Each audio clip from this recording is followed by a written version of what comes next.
Yes, first of all, we really thank you about the rest of the situation that Israel government after the tragedy. What was your first reaction to the shipwreck that Israel military did?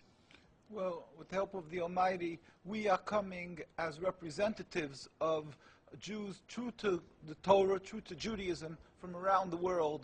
From the U.S., we're a delegation, from Canada, originally from Palestine, Rabbi Shavanta. Yeah. And the point is that it has been as a knife stab in our hearts.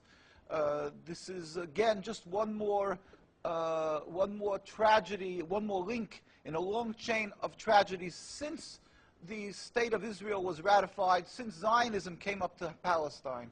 You were very active since the beginning of the whole tragedy. Some rabbis in Washington visit our embassy to pay condolences. And now you're here first in the big Charlian meeting. After then, you are yesterday at the hospitals. What's your main goal? Why are you in Turkey right now?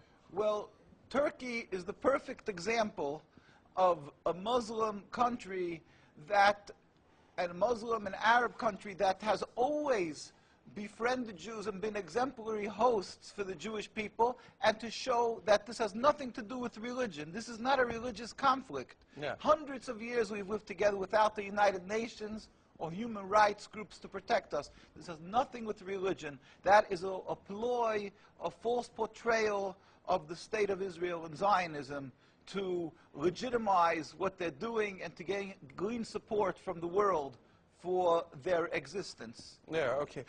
People here in Turkey trying to understand the difference between your movement and its contradiction with Israel government.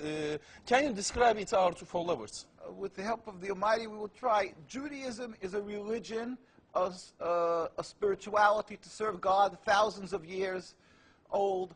Zionism is only around 100 years old. It is the transformation from religion to nationalism, to materialism, created by non-religious Jews who hated the religion. And they really didn't want with Judaism. They didn't even want to make their state in Palestine, only in Uganda at the first meetings. The reason they used the name Israel, the Star of David, hijacking, stealing the identity of Judaism and the Jewish people, is in order to get a legitimacy for their existence, that people should say, oh, it's God given to them, and that they should put fear and intimidate people from speaking up against their actions because they'll call them anti-Semitic. Yeah. There couldn't be anything further from the truth.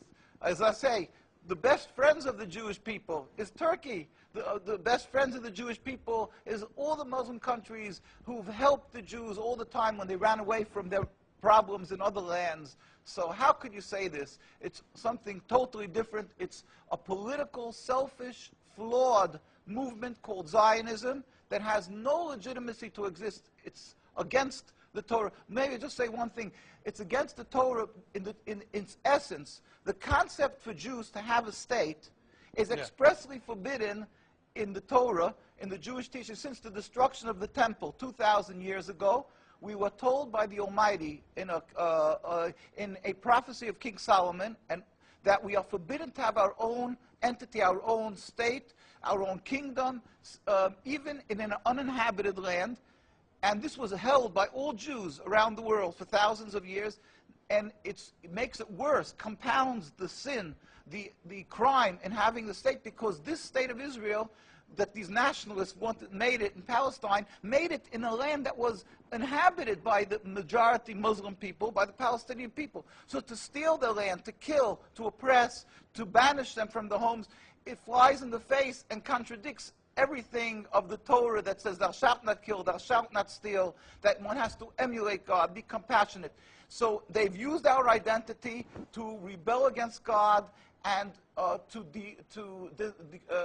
desecrate God's name, and to create a rift between Jews and Muslims, and to make a river, an endless river of blood for the Muslims, for the Palestinian people, and anti-Semitism for the Jews, and death for the Jews also. This is unfathomable and unacceptable in no manner. Is it true that you are against the whole concept of Israel as a state? That is not only when you say I am, this means the Jews who are true to the Torah, across the board, in every part of the world, all the rabbinical authorities opposed Zionism from day one. As soon as they came up with the concept, the chief rabbis, we have documents, historic documents, the chief rabbi of Historical Palestine, documents, yeah. historical documents, the chief rabbi of Palestine was approached by the United Nations in 1947, and he wrote, "We furthermore wish to express our definite opposition to a Jewish state in any part of Palestine." And this was in 1947, July. And then 3 months later, they saw that they're being ignored by the United Nations. Yeah. And so he sent another letter to the Secretary General in Lake Success, and he said, "We plead with you, at least leave us to the Secretary General. The Jewish Orthodox community, comprising 60,000 souls in Jerusalem, objects to the plea of including Jerusalem in the Jewish state that they want to create. Our community demands that Jerusalem be an international zone under your protection, and its residents be free citizens of the international zone." And so they said, "At least leave us this path." And they were ignored till today. Jews demonstrate, and I think it's important to see, Jews demonstrate, and they're getting constantly, till today, they made demonstrations, and they're getting beaten by the Zionist police.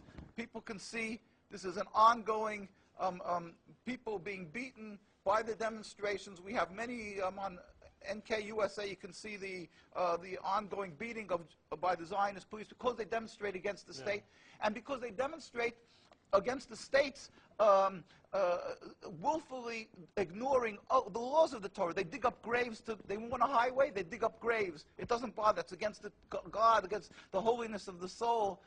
Muslim countries, they don't do that. Muslim countries respect the Jewish graves. They dig up graves now of thousands of years old, and because they don't believe in the soul, they don't believe in God. Yeah. And what they're doing to the people in Gaza and Palestine is because they've taken God out of the equation. They are ready to sacrifice on the altar of Zionism to attain their goal of a land, anything that stands in the way. So the Jewish people's souls are snatched. They con people into supporting them, and they're doing what they're doing, the Nakba, to the people of Gaza and Palestine. We sent a delegation of rabbis to Palestine, to Gaza, just this summer. We went there. We brought them aid, and we embraced them and said, "Our hearts are with you. We feel your suffering. This is against God, against the Torah, and against the will of the Jewish people who are true to God. We pray for speedy and peaceful dismantlement of this impediment to peace, the state of Israel that has no legitimacy, that has caused the rift between religions, between our peoples." And lastly, what do you think about these days? What do you think would have happened from this day and on? Do you think Turkish government is taking the right steps? Turkish government is phenomenal. I've seen that they constantly, wherever gone, that they said that they're clear in speaking that this is not to do with our coexistence with Jews. They're very clear not to fall into the trap of Zionism, to refer it as Jews or Jewish state, or that the Jews, they understand to differentiate and separate that this is evil actions that they're doing. They don't come out maybe and say that it's illegitimate to state, because they don't have that maybe knowledge of what the rabbinical authorities throughout the world. We have to go take that step further to tell them, to encourage them that don't be fearful. It is an illegitimate state, just like the apartheid in South Africa was stopped by the grassroots, and they put pressure on the politicians around the world. They said, "You can't go on like this. It's wrong. It's racist." We have to know that don't be fearful to stop the state, because it is the impediment to peace. It's new. It's only 100 years. We were able to coexist. History attests that we have no religious problem. So think logically, if this is what impedes the peace, this is what was introduced to the equation, the foreign object that was introduced, and now we're having trouble, go back to when we didn't have trouble. Just remove this. Then we can coexist. And so we urge people to pray for the speedy and peaceful dismantlement of the state, and we must emulate God. We must plead with the nations to do for the people of Gaza and assist them immediately and eventually, ultimately, a free Gaza, free Palestine. Yeah, thank you. Thank you so much. Thank you for all. Evet sevgili izleyiciler, gördüğünüz Hasidik Yahudileri oldukça önemli açıklamalar yaptı. Bizlerle Türkiye'nin son durumunu, Türkiye'nin bu konuyla, İsrail'in gemi baskını ile alakalı bugünlerde attıkları adımları konuştu. Kendilerinin neden İsrail devletini tanımadıklarını ve neden birbiriyle bir ayrıntıya düştüklerini konuştuk. Kendileri gemi baskınından sonra ilk reaksiyon olarak neleri verdiler, sonrasında neler düşündüler, Müslümanlarla aralarındaki ilişkilerden bahsettiler. Oldukça önemli konulara değindiler.